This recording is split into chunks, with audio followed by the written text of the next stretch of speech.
Ralph Breaks the Internet, sequel to Wreck-It Ralph. We pick up the story 6 years after the first film with Ralph and Vanellope living out their lives in the arcade. Ralph is very content with his unchanging everyday routine, but Vanellope wishes for something more in life, something new and fresh.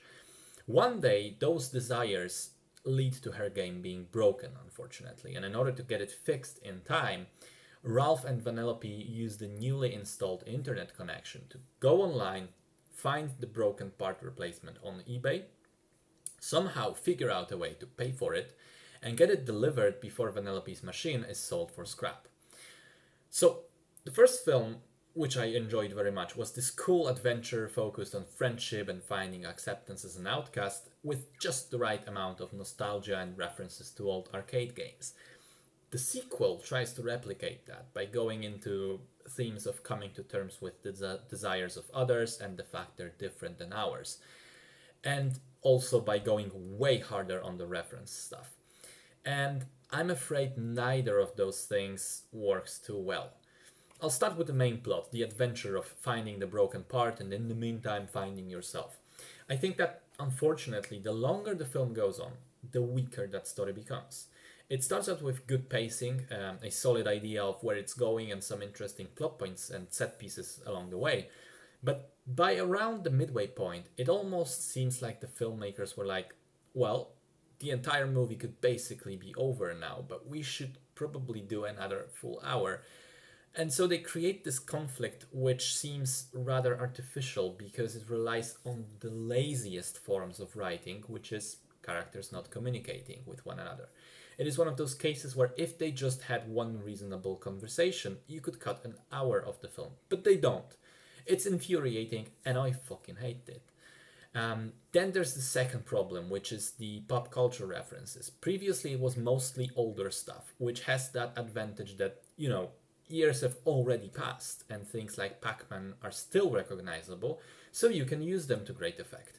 But this one goes hard on the internet fads, and I think even now, just 2 years after its release, some of the jokes have already aged and don't work that well.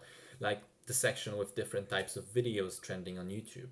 I can easily imagine people watching this film 10 years from now and just not laughing at all because they will have no frame of reference already, because the stuff that the film uses as the basis of jokes is not relevant anymore in any way.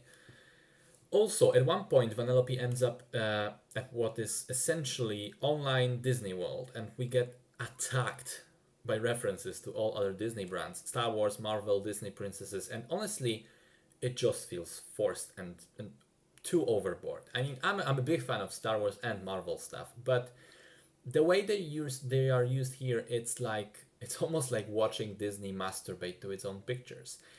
We get it. You own a lot of properties, you want to showcase them, but do it in a fun way and a creative way. I mean, look at the original Lego movie, for example. It made it work because it incorporated the various cameos in a way that both had importance to the plot and was very funny at the same time. These ones are not.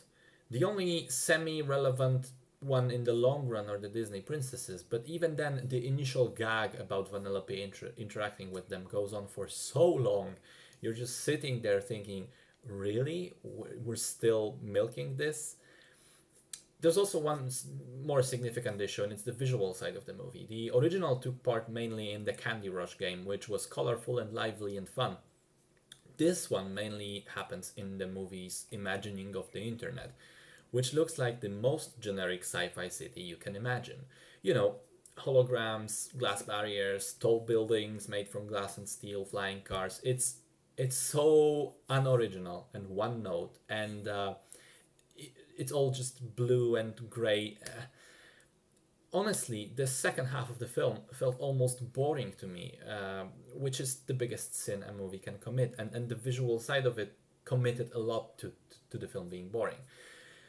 Now, I know I've been going on pretty hard on the film, and the reality is, though, that it's not terrible or unwatchable in any way. I mean, the main characters still have great chemistry between them, some of the humor works in their individual sections and scenes which are enjoyable. But on the whole, it's just disappointingly and painfully average, which after a pretty good first movie, was a significant downgrade for me.